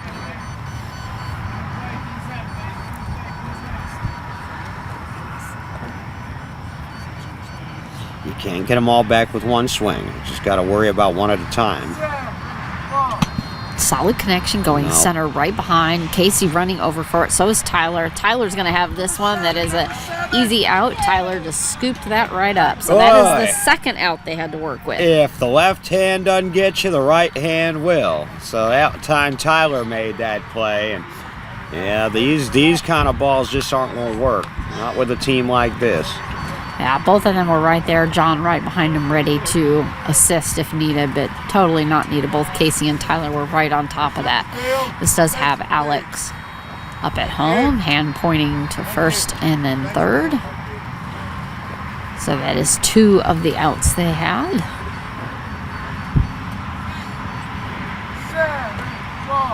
And it's going to be a strike as that goes right over the bat.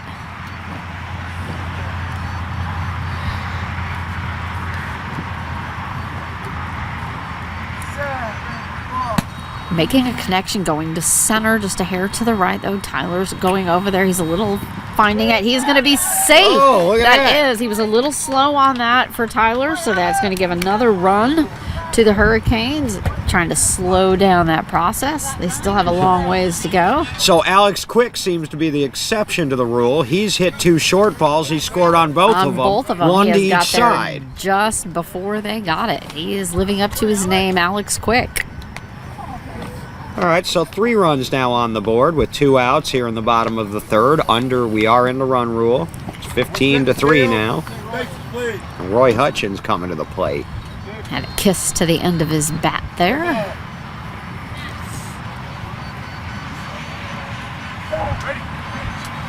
Getting connection, flipping right up over behind him, a hair to the left.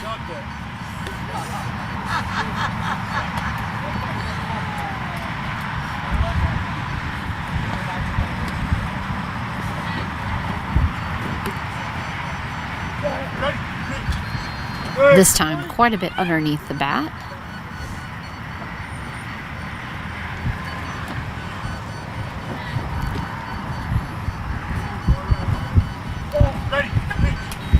Getting just a tick on that as it goes under the bat.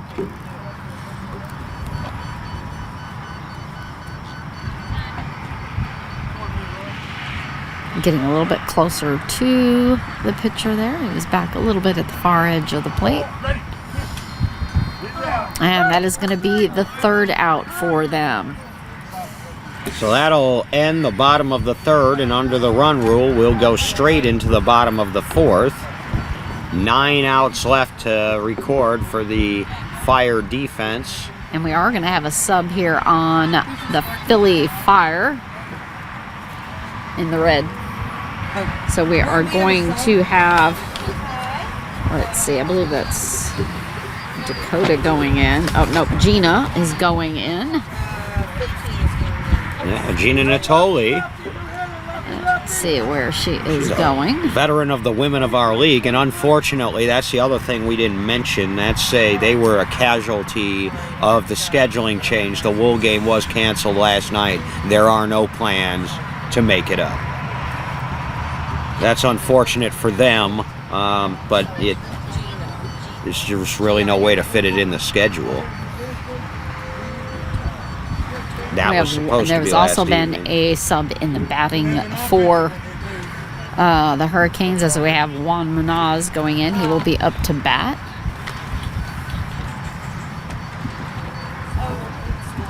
So we can pencil him in. Is he coming in for Parker?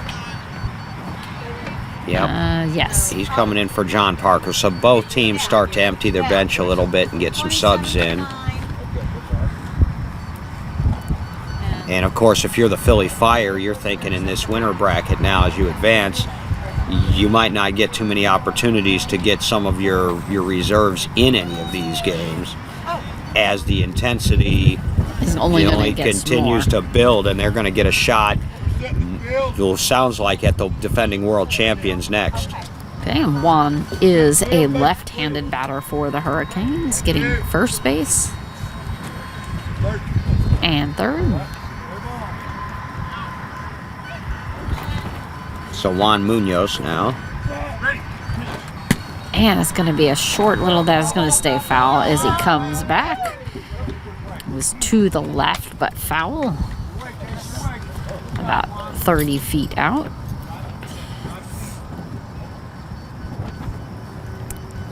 Orientating with home plate there.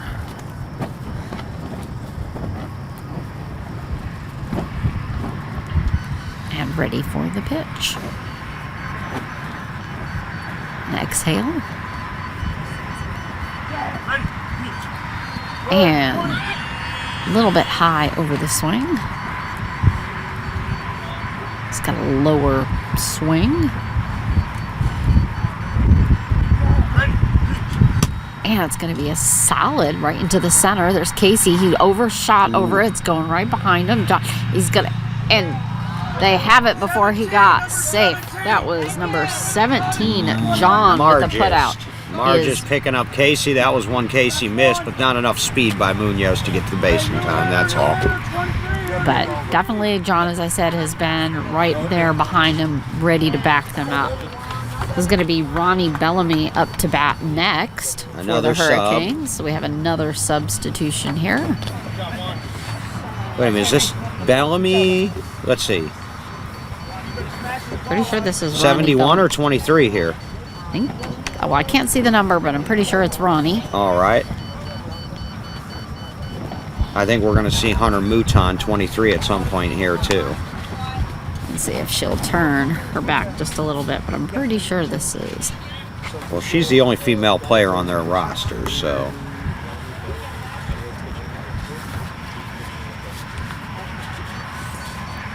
Quick conversation here between catcher and pitcher.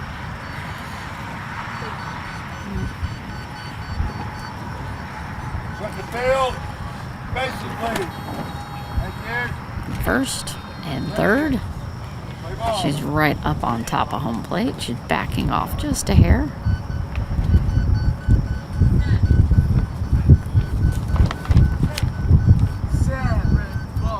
Very high, nice short, a little hit there into short right as Tyler runs all up for day. that boy. He's got it, and that is out. That is Tyler Rodriguez with that put out on Ronnie Bellamy. 2 outs now. Nice connected hit though. 2 outs in the bottom of the 4th. Under a run rule. 7 outs left to go for the game. Still 15-3. And this is John Marquez up for the Hurricanes, trying to dig their way out. I believe Marquez has one of their 3 runs. Alex Quick has the other 2. Hold on, quiet, please. First game for me. Thank you. Play ball. Bat up high over the head. And now down. And the ball low underneath the swing. A good 3 inches under.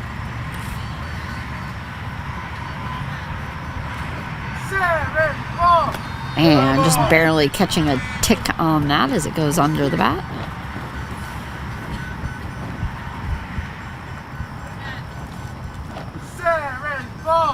And that one is going to be a strike, still underneath the bat. He hasn't touched the ball with that bat yet. No, he had a tick. Oh, he did. Yeah, that one foul. And, oh, he almost hit the pitcher, barely bent He's his gonna back wish out he of the way. did. But there's Casey he was already lined up in front of that, just waiting for it to roll into his hands. That's one of those where you almost wish it hits the pitcher because it's rolling right out to one of the best defenders in the country in Casey Krause. So we do have that need. We have to take that water break Well, after 4th. So they're yeah. coming in for that hydration break. It's a policy, and I don't believe there's any exceptions, including if you're in a 12-run rule and it's only 80 degrees outside. But so we'll take another 5-minute water break, and I'll take a moment to mention some sponsors, and it all starts with the City of Norman and Visit Norman, Trent Brown and Mayor Larry Heikela, and all of those folks. They've been very good to us. Thank you to the City of Norman, Oklahoma, and Visit Norman. Jersey Mike's provided sandwiches for everybody out here yesterday, and they've been very good to us over the years.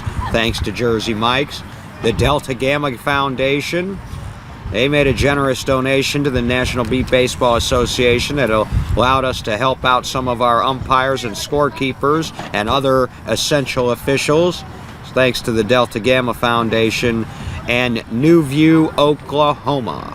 New View, Oklahoma, they do some blind industries and manufacturing. They do a lot of things. They're, I think, similar to, if you remember, Envision out there in Wichita, Kansas a couple years ago. So New View has been helping out with volunteers and logistical support and things like that, thanks to New View, Oklahoma. So we do have the Hurricanes have used up 6 of their 12 outs that they had, and they have not gotten another run on the board to try to take up that gap. So they have 6 more to work with, and they're still working at the same deficit. So we'll see if things continue. It's a good way to get their subs in for a little bit of batting at the World Series, as we've seen a couple of them come up, which both of them actually making contact. just not getting to the base in time, but they are getting good contact on that ball. We should mention, we've been talking a lot about Casey Krause today. Casey Krause had a double play yesterday. That's a new rule the league implemented just this year. If a ball is caught cleanly on one hop, it is considered a double play and counts for 2 outs or the end of the inning. But 2 outs for record-keeping purposes.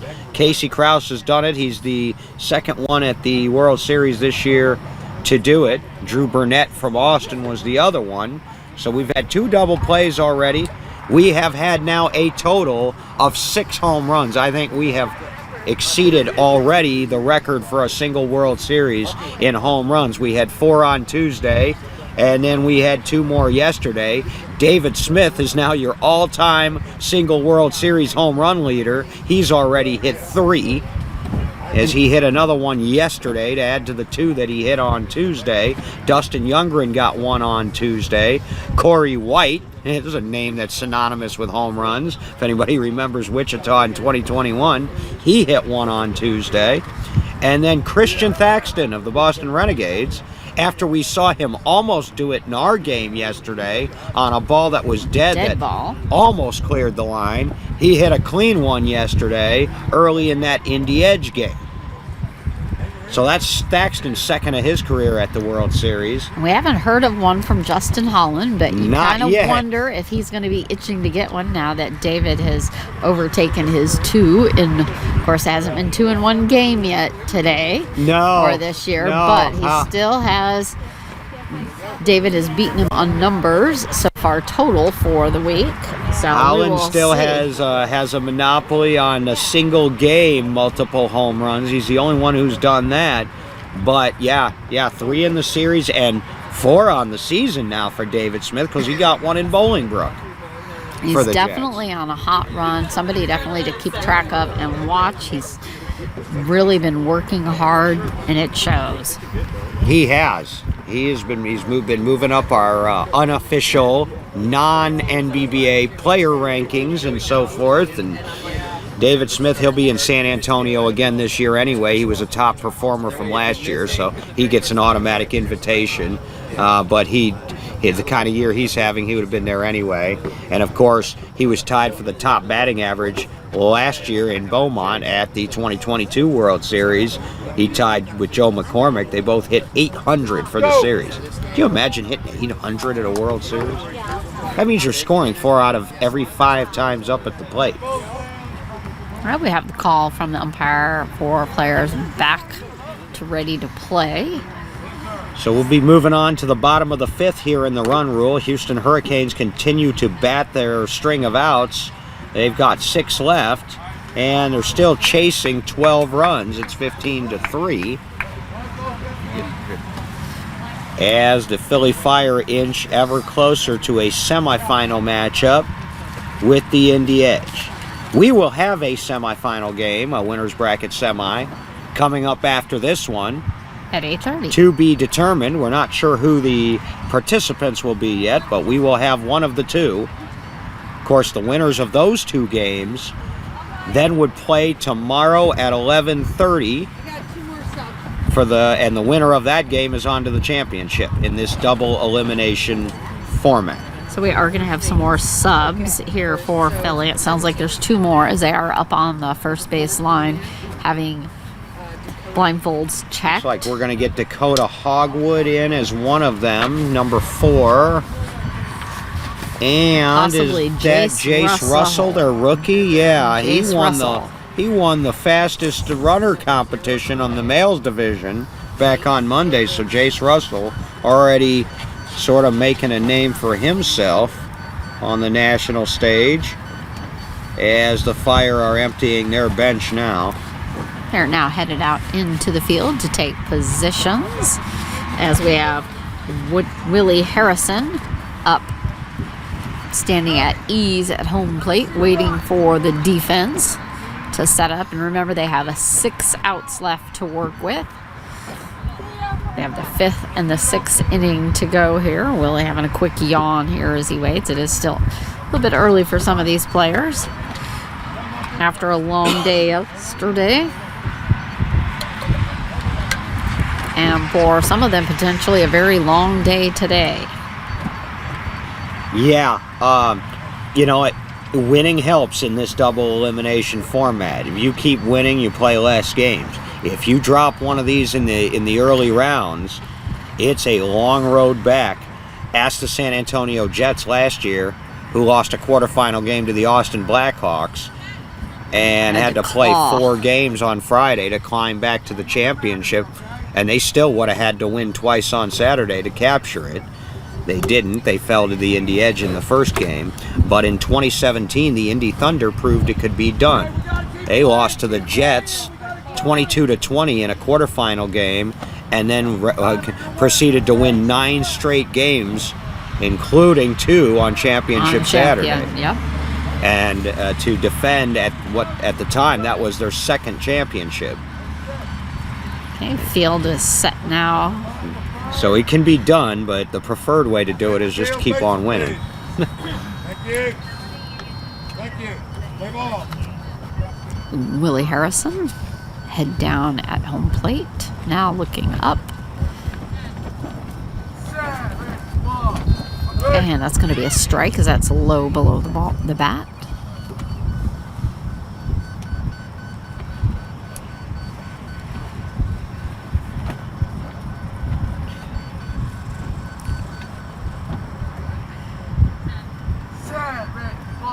And it's going to be low under the swing again for another strike. You know, Tyler Rodriguez was a big part of that run I just mentioned in Florida, that with the 9 straight wins show it could be done.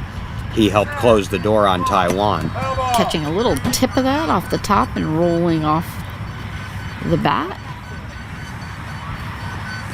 And I do know that the Jets game, whatever game they were playing, if they had one this morning, they were done. I see them all kind of milling around in the field past us. And that makes sense because that game was the furthest along when the stoppage occurred yesterday. Taking a pass on that.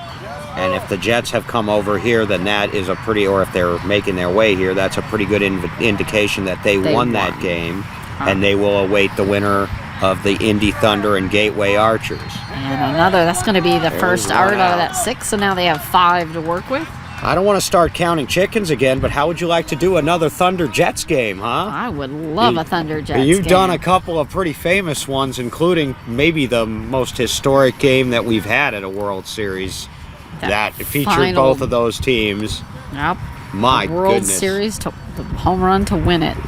Kevin Simpson's last game as a pitcher. There were a lot of storylines in that game. Also, probably the most infamous double call in the history of the World Series happened in that game also.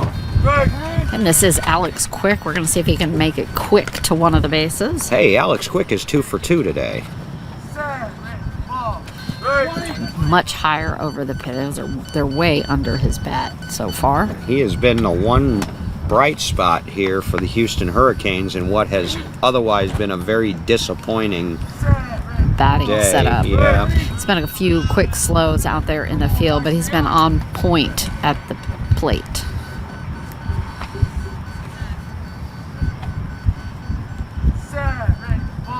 Oh, getting a connection over there into short right, way over there. Tyler running for it. It's almost on line. Oh, past his hands. I think he missed the base. He's got to come back. He is out. He missed the base. Heartbreaking for Alex Quick. He would have had that. Tyler lost control of it out of his fingers, missed the base. He was there, but overshot. That's why they teach second effort in this sport, man. What a job by Tyler Rodriguez, though, of staying with that. You know, you're tempted to give up on it when you know a guy's getting, honing in on a base. He just blew right by that base. Unfortunate, and we've mentioned it before, the blessing and the curse of having a lot of speed is, the curse is if you do miss a base, it's harder to come back to it because you got that forward momentum. Definitely, that was running about 6 inches off of that first baseline. Tyler coming all the way over there. It was a wonderfully placed ball. Just fumbled over his fingers, but he recovered it because of the overshot base. Oh, man. Brings Roy Hutchins up. He's a young player, and base running is one of the toughest things to learn in this sport. Ask David Smith about that when you get a chance. Had a stumble there with the pitcher. Going to start over. A nice pop-up. It's going to be right over Casey's head. Behind him, Dakota's over there backing him up, and she has it. And he is out. Atta That is girl. out for Dakota Hogwood. Whoa, baby. Wait, Cody is that- comes in the game, I That think. might be... Or was that Gina? I think that is Gina. Hold on. Let's give credit to the right player. Yep, that is Gina. Nice Gina with play. that backup. And she can do that. You know what? She's a long-time veteran Wool player. Doesn't get a lot of playing time for the Philly Fire because of all of their talent. She was a starter in their first season of existence, so that's not surprising. Nice play, Gina. Yeah, we have Gina and Dakota are right next to each other there. Whoa, that got me out of my seat. Yeah, a nice put out by Gina there. I talked to Gina yesterday after the games, and she was pretty disappointed that the Wool game got canceled because she was looking forward to that. And so now she's come out and made the most of her opportunity. Nice put out. Absolutely. This does bring Juan Minot up to bat. And that is 3 outs now, so we are now to the bottom of the 6th. Is that right? Yes. Yes. Oh, we have another substitution here. So we've got Justin is coming out. And you're going to get Let's see, who is 26? If I can find him. Oh, here we go. Cesar Lascano. Yep, Cesar is coming Cesar in. Lascano, who's been a far part-time left. starter for this team this year. So he'll come in. So, okay, this is Juan. He is a left-handed batter for the Hurricanes. Hurricanes have gotten 1 run on up since the 12-run rule went into effect. See if Juan can give them another. Getting contact on it. It's going to be bouncing over to the left over there. And you know, Casey just scoops that right up. Casey's enjoying this, and I'll tell you what, when having played that position before and been in games like this, once you get in the run rule, you can't help thinking if you're on that short left side, no strikeouts. Come on, just hit it to me. Keep hitting it to me, because you start thinking about stuffing some stats there a little bit as you're getting outs to help your team. So now it's not that it's all about you. It's that, all right, we're in the run rule anyway. Just start hitting ground balls to me. Let me get about 10 of these. We got Ronnie coming up. Again, so far their subs have all made contact, doing good hits, just not getting those runs in. Which is hard to do when you have Casey scooping everything up. Casey reminds me more of myself when I was a young player, although he's probably already a better hitter than I ever was. Making short little contact, but that's going to drop foul. short and foul, making it about 15 to 20 feet out. The way he plays that shortstop position, it makes me smile. It reminds me of because he excels at playing pop-ups. That's how he caught his double play ball yesterday. I was talking to his dad, the pitcher, Pat Krause, after the game, and he told me that the ball was popped way up, and Casey tracked it, got right behind it, and bounced right up to him. Right under the bat. So, well, he's doing very well. Not only has he had a ton of putouts already this World Series, he's got a double play, and She took a pass.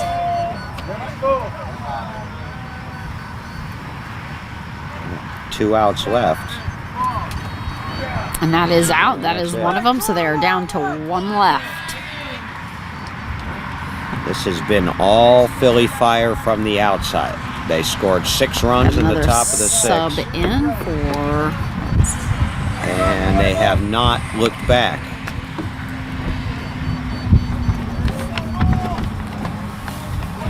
Let's see. I believe this is Doug Biggins, I think. 23? No. Oh, okay. I think number 8. I couldn't see quite all of it. Well, I keep hearing the umpire announce 23, and I don't know what he's talking about, but I've heard that a few times now. 23 is Hunter Mouton, so Doug Biggins is number 8. We're setting the field. Bases, please. At the base check.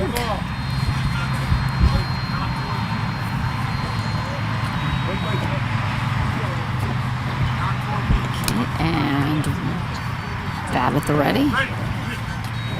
Oh no, this is number 23, so it's not Doug. All right, that's Hunter Mouton. That's what I thought I That's heard. Hunter.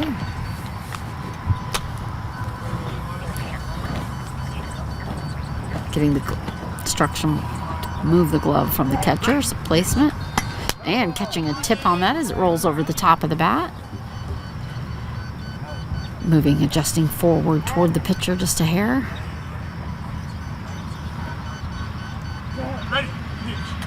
And this time under the bat. And they're down to their last strike. Philly Fire on the verge of advancing to a semifinals in the undefeated side of the bracket. Took a pass.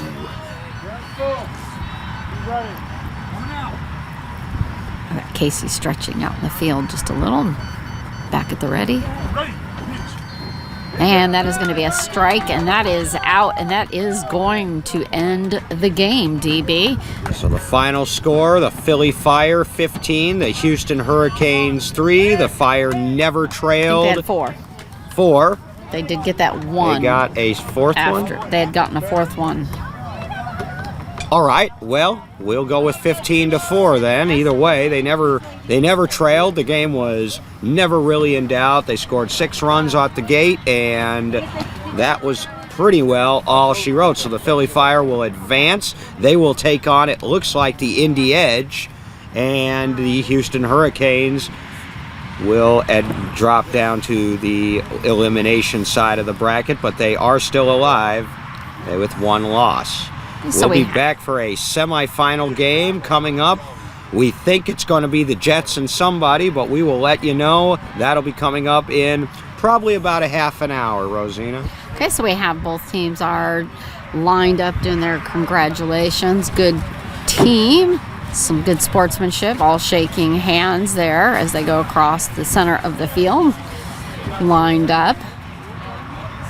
There's definitely some wonderful scoops up there. And I definitely say that quick. He was very quick to the bases. Twice he outmaneuvered the defense there that maybe should have had him, but he was quick and he got there. The only time he missed that last one is because he overshot the base. Well, if we had to pick a player of the game, I don't know what's your flavor. Casey Krause, Tyler Rodriguez, Justin Rhines. I don't think they got him out at all, and so you just pick one. They were all fantastic, and the Philly Fire have a lot of momentum. This is a dangerous team, folks. And so that's going to be the end of this game. I hope you'll tune in to see us at 8:30.